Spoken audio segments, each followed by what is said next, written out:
korban begal di Lombok Tengah, Nusa Tenggara Barat, NTB, ditetapkan menjadi tersangka kasus pembunuhan. Polisi membeberkan alasan MA alias AS, 34, ditetapkan sebagai tersangka. Kasus ini bermula dari penemuan mayat dua pria bersimbah darah di Lombok Tengah, yang merupakan begal. Direktur Kriminal Umum Polda NTB Kombes Hari Berata mengatakan MA alias AS ditetapkan sebagai tersangka karena perbuatan menghilangkan nyawa orang lain. Berikut keterangan lengkapnya seperti yang dikutip dari berita Metro TV. Kepolisian Resor Lombok Tengah, Nusa Tenggara Barat menetapkan seorang korban begal yang membunuh dua orang begal sebagai tersangka. Murtade alias Amak Santi, 34 tahun, warga Dusun Matek Maling, Desa Ganti, Kecamatan Praya Timur, ditetapkan sebagai tersangka oleh Kepolisian Resor Lombok Tengah karena telah menyebabkan kematian dua begal yang akan mengambil motornya. Kronologis kejadian pembunuhan tersebut berawal pada saat korban percobaan pencurian akan menuju ke Lombok Timur. Ketika tiba di TKP, M dihadang oleh 4 orang pelaku. M, korban begal, kemudian melakukan perlawanan pada saat motornya akan diambil oleh begal dan berhasil menghabisi dua orang pelaku begal tersebut menggunakan senjata tajam. Atas perbuatannya, M sudah diamankan dan ditetapkan sebagai tersangka atas sangkaan pertengkaran di sana, terjadi pembelaan diri penjara selama 15 tahun. Si korban, korban percobaan pencurian dalam hal ini pelaku pembunuhan, mengambil sajam di pinggangnya, selanjutnya menusuk dada daripada korban Bendi.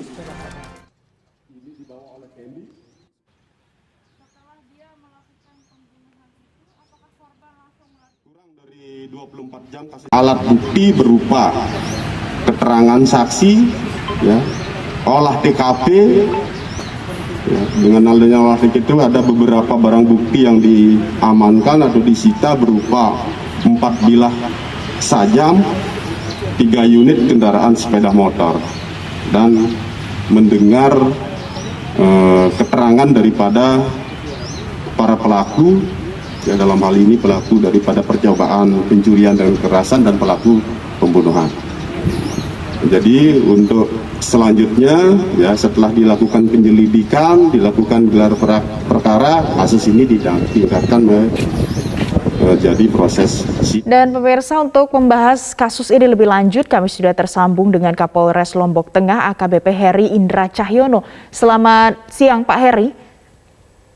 Selamat siang, Ibu. Baik, Pak Heri, apa yang sebenarnya membuat korban ini menjadi tersangka, Pak? Baik, jadi perlu kami sampaikan, perlu kami jelaskan, berawal dari penemuan mayat di Desa Ganti, 2 orang dengan kondisi kita temukan ada kendaraan bermotor, seperti korban laka lantas. Nah, dari sini kemudian ada warga melapor, kemudian kita datang ke TKP, dan setelah kita melakukan pemeriksaan olah TKP, ternyata korban tersebut kita temukan ada tusukan, luka tusuk, sehingga kita bisa pastikan ini bukan korban laka lantas. Nah, dari sini penyidik mengembangkan dan dalam waktu singkat kita bisa mengungkap pelaku dari pembunuhan ini. Oke.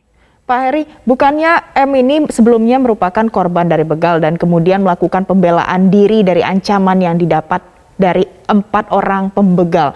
Mengapa tetap bisa dijadikan tersangka, Pak? Ya, betul.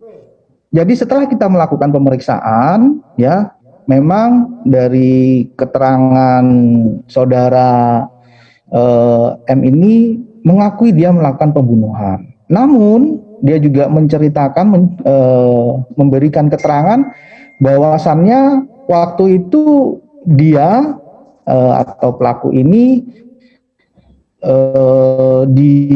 dibuntuti oleh 4 orang, yang akan merampas motornya ketika kita melakukan pemeriksaan. Demikian. Pak Heri, apakah disampaikan apa alasan M membawa senjata tajam, Pak? Ya, kalau di Lombok Tengah memang adat istiadat masyarakat di sini ketika dia bepergian atau apa istilahnya bawa apa ya senjata untuk jaga-jaga lah atau membela itu memang adat dari Lombok Tengah di sini ya, khususnya masyarakat yang di daerah-daerah perkampungan pedalaman seperti itu. Oke, Pak, jadi kalau kita lihat dari kejadian ini, apakah memang ada unsur membela diri dari korban M ini, kemudian sayang sekali dia ditetapkan jadi tersangka, Pak? Ya, terkait yang tadi ditanyakan, tentunya penyidik kami akan mendalami, ya, apakah memang pelaku pembunuhan ini melakukan pembelaan diri, overmatch, tentunya ini masih kita dalami, seperti itu.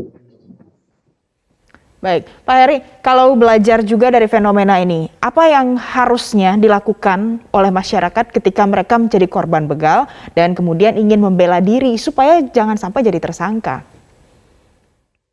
Ya, tentunya kejadian ini adalah kejadian yang bisa dikatakan tidak disangka-sangka atau bisa dikatakan tidak direncanakan, mendadak. Tentunya apabila keadaan terpaksa, apabila kita istilahnya terdadak, ya, apalagi mengancam jiwa kita ataupun yang lainnya, tentunya kita dalam hal kondisi seperti itu mungkin akan melakukan hal yang sama, yaitu melakukan penyelamatan diri atau kalau perlu pembelaan. Seperti itu. Baik, Bapak, kalau melakukan pembelaan diri dan kemudian menyebabkan nyawa pembegalnya hilang, apakah memang itu batasannya atau apa batasannya supaya jangan melakukan aksi pembelaan diri namun jadi tersangka?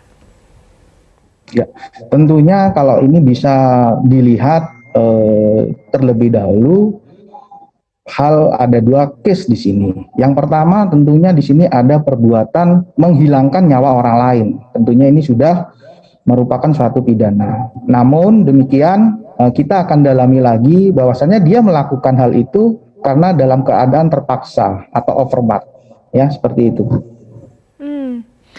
Pak Heri, kalau normalnya seandainya ada korban, ada masyarakat yang diancam oleh begal jumlahnya 4 orang, apa yang harus dilakukan? Apakah tindakan melindungi diri yang harus dilakukan oleh masyarakat? Ya, kalau memang seperti yang disampaikan tentunya yang pertama dilakukan adalah menyelamatkan nyawa kita dulu ya. Kalau memang barang ini, karena dilihat dari segi jumlah yang sewajarnya atau normalnya tentunya dari jumlah saja kan sudah kalah jumlah ya itu. Kalau bicara normalnya mungkin ya menyelamatkan diri, entah menghindari tempat tersebut ya kalau ada kesempatan atau ini seperti itu. Oke. Kemudian bagaimana polisi menjamin keamanan Pak untuk masyarakat di tempat sana untuk tidak ada lagi begal lebih lanjut lagi? Ya, tentunya kita akan melakukan patroli secara rutin, kita akan meningkatkan KRJD dan juga kita akan memberikan himbauan kepada masyarakat, ya, meningkatkan kerjasama dengan masyarakat juga, ya, supaya kejadian yang menimpa ama Cinta ini tidak terjadi kembali. Tentunya dari kami pihak kepolisian, ya, akan melakukan kegiatan patroli Kamtibmas kami, memberikan himbauan kepada masyarakat sehingga masyarakat merasa aman, nyaman, dan Kamtibmas bisa tercipta